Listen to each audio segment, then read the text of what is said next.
السلام علیکم ورحمۃ اللہ وبرکاتہ۔ اور کیسے ہیں آپ لوگ؟ سب اچھے ہیں نا؟ اللہ تعالیٰ آپ لوگوں کو ہمیشہ خوش رکھے، آمین۔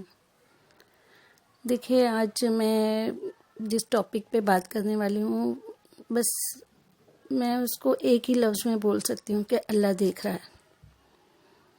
دیکھیے، ہم انسان ہیں، ہماری فطرت یہ چاہتی ہے کہ ہمارا واسطہ مصیبتوں سے، مشکلات سے، حادثات سے، تنگ دستی سے، رنج و غم میں نہ پڑے۔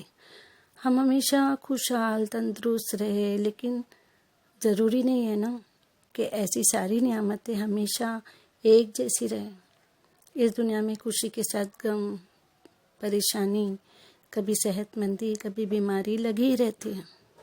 کبھی کبھی تو زندگی میں ایسے حالات سے دوچار ہونا پڑتا ہے کہ ہماری برداشت کی قوت جواب دے دیتی ہے، اور ہم برداشت نہیں کر پاتے ہیں اور ہم کچھ غلط کر دیتے ہیں۔ جبکہ اللہ سبحانہ وتعالیٰ کا قرآن مجید میں فرمان ہے کہ اللہ کے نیک بندوں کو اور اس کے پیارے پیغمبروں کو بھی آزمائشیں آئی تھی۔ بیماری، دکھ، صدمے، جان مال سے نقصان، طرح طرح کی مصیبتیں اٹھانی پڑی تھی۔ آزمائشوں پہ ثابت قدم رہنا اور صبر کا دامن تھامے رہنا، یہ ہمارے مومنوں کی صفات میں سے بہترین صفات ہے۔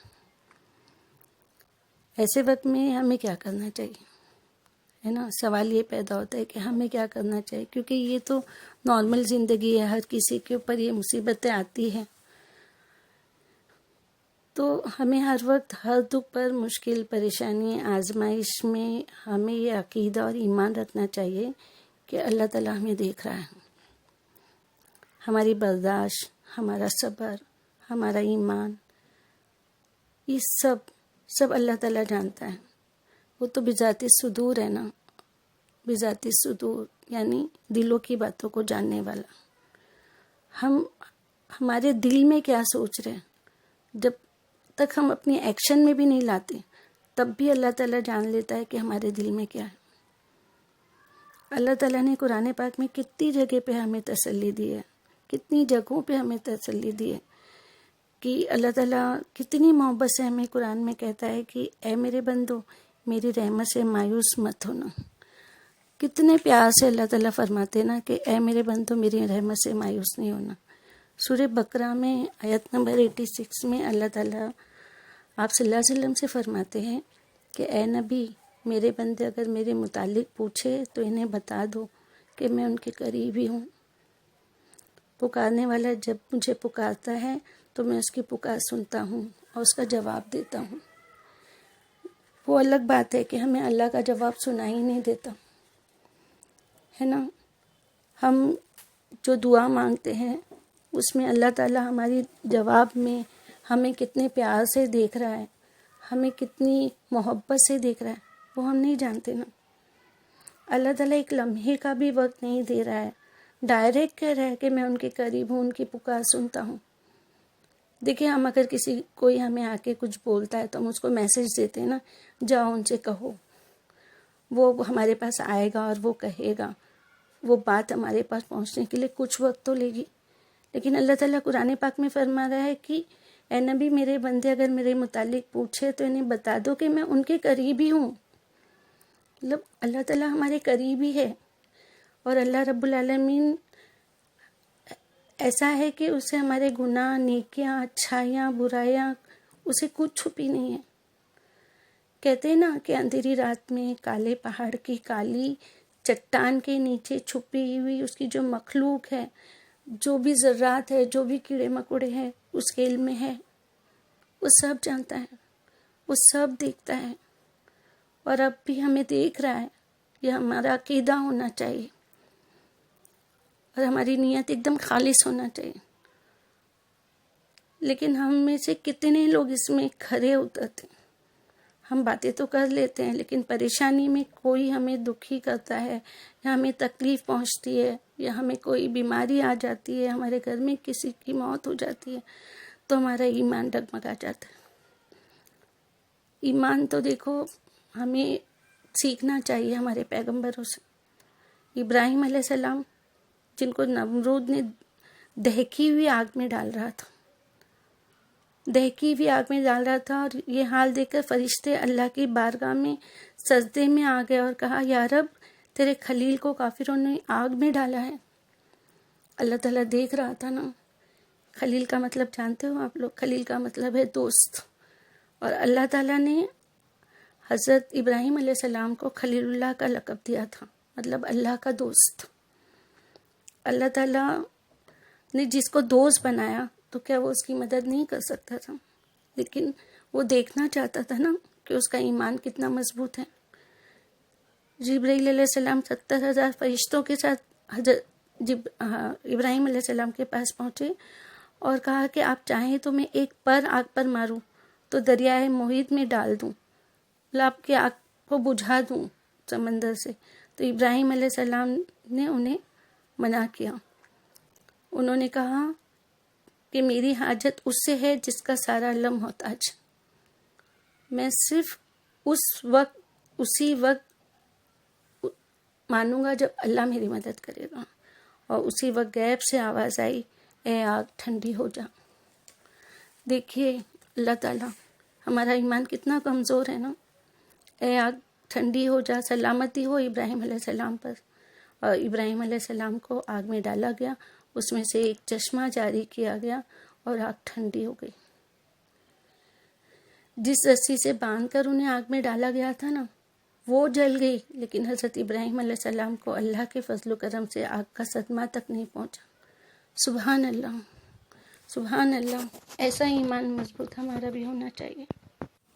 اسی طرح دیکھیے موسیٰ علیہ السلام کے پیچھے جب فرعون کا لشکر پڑا تھا، آپ اپنے ساتھیوں کے ساتھ جب سمندر کے کنارے پہنچے تو آگے سمندر اور پیچھے فرعون کا لشکر۔ موسیٰ علیہ السلام کے جو ساتھی تھے وہ بھی ڈر گئے اور کہا، اے موسیٰ، اب تو ہم گئے۔ لیکن موسیٰ علیہ السلام کا ایمان اتنا مضبوط تھا کہ وہ ڈرے ہی نہیں، اللہ سے مدد مانگی۔ ان کا ایمان مضبوط تھا نا کہ کوئی راستہ نہیں ہے لیکن اللہ میرے لیے راستہ ضرور نکالے گا۔ اور اللہ تعالیٰ نے کیا کیا؟ اللہ تعالیٰ نے کہا، آواز آئی اللہ تعالیٰ کہ اللہ بات کرتے تھے نا موسیٰ علیہ السلام سے، اس کے لیے موسیٰ علیہ السلام کو کلیم اللہ کہتے ہیں، اللہ سے بات کرنے والا۔ تو اللہ تعالیٰ نے کہا کہ اپنا عصا سمندر میں مار۔ ان کا ایک عصا تھا، ایک لکڑی جیسی تھی، اس پہ اللہ تعالیٰ نے کہا اس کو سمندر میں مار، اور سمندر کے 2 حصے ہو گئے، اور ان کے لیے اللہ سبحانہ و تعالیٰ نے راستہ بنا دیا۔ سبحان اللہ۔ اور جب وہ لوگ سمندر پار کر رہے تھے تو فرعون کا لشکر بھی ان کے پیچھے جانے لگا۔ سمندر کو اللہ تعالیٰ نے حکم دیا اور وہ آپس میں دونوں کو سمندر کو ملا دیا اور فرعون کا لشکر ڈوب گیا۔ دیکھیے یہ میریکلز ہیں اللہ تعالیٰ کی طرف سے اپنے نیک بندوں کے لیے، جو اس بات پر یقین رکھتے ہیں کہ اللہ ہمیں دیکھ رہا ہے، وہ ہماری مدد ضرور کرے گا، اللہ کی مدد ضرور آئے گی انشاءاللہ، چاہے اس میں کچھ وقت کیوں نہیں لگ جائے۔ اس میں بہت ساری نبیوں کی آزمائشیں میں بتا سکتی ہوں، لیکن میں آپ کا زیادہ وقت نہیں لینا چاہتی۔ ہمیں بھی اپنا ایمان مضبوط رکھنا چاہیے، مصیبتوں میں، پریشانیوں میں اللہ سے مدد مانگنی چاہیے۔ دیکھیے حضرت معاذ رضی اللہ تعالیٰ عنہ فرماتے ہیں کہ اہل جنت اس ساتھ پر، مطلب اس لمحے پر حسرت کریں گے جو اللہ کے ذکر کے بغیر گزر گئی۔ مطلب اپنا ایک لمحہ بھی اللہ کے ذکر کے بغیر چلے گیا، وہ لمحے پہ وہ لوگ جنت میں پہنچنے کے بعد سوچو، مطلب اگر جنت میں نہیں پہنچے، اگر وہ لوگ دوزخی ہے اور اس پر وہ لوگ حسرت کرے، وہ ایک بات ہوتی ہے، لیکن جب وہ لوگ جنت میں پہنچ گئے اور اس کے بعد حسرت کریں گے تو سوچو کہ کتنا ان لوگوں کو جنت کے اتنے آشائش، اتنے آرام، اتنے سکون ملنے کے بعد اور اعلیٰ درجے کی امید ہوگی نا۔ تو ہم اس بات پر یقین رکھتے ہیں کہ ہمارا رب سمیع و بصیر ہے، یعنی سننے والا اور دیکھنے والا ہے، اپنے بندوں کی ہر قسم کی ضروریات پوری کر سکتا ہے۔ پھر ہم اسے اپنے لیے بھلائی کی امید کیوں نہیں رکھیں؟ اسے اپنی الجھنوں اور پریشانیوں میں کیوں آواز نہیں دیں؟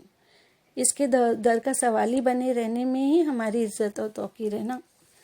دیکھیے ہمیں اللہ سے دعا کرنا چاہیے۔ اس دعا کے ساتھ میں اپنی بات انشاءاللہ پوری کرتی ہوں کہ ہمیں اللہ تعالیٰ سے دعا کرنا چاہیے کہ اے اللہ مجھے ایسا بنا دے کہ میں اپنے سارے دل کے ساتھ تجھ سے محبت کروں اور اپنی پوری کوشش سے تجھے راضی کرنے میں لگا دوں۔ اے اللہ مجھے ایسا بنا دے کہ میں تجھ سے اس طرح ڈروں گویا میں تجھے تیرے ساتھ ملاقات کے وقت دیکھ رہا ہوں، اور مجھے اپنے تقوی سے سعادت بخش دے، آمین۔ میرے رب مجھے ایسا بنا دے کہ میں تجھے بہت یاد کروں، تیرا بہت شکر کروں، تجھ سے بہت ڈرا کروں، تیری بہت فرما برداری، تیرا بہت بڑا متی رہوں، تیرے آگے جھکا رہوں اور آہا کرتا ہوا تیری ہی طرف لوٹ کر آیا کروں۔ اے اللہ میں تجھ سے مدد مانگتا ہوں کہ تیرے حکم پر راضی رہوں، موت کے بعد کی زندگی کی لذت نصیب ہو، تیرے کریم چہرے کو دیکھنے کی لذت ملے، تیری ملاقات کا مشتاق رہوں۔ اے اللہ مشکلات میں میرا ہاتھ پکڑ لے اور میرے سامنے ہر معاملے میں حقائق کے سارے پہلو کھول دے، اور جس چیز سے تو محبت کرتا ہے اور راضی ہوتا ہے اس کی مجھے توفیق دے دے، آمین یا رب العالمین۔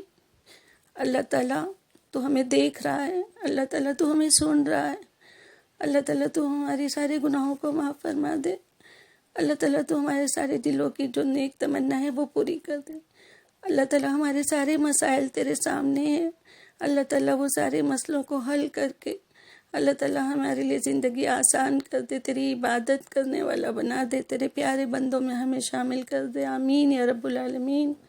السلام علیکم ورحمۃ اللہ وبرکاتہ۔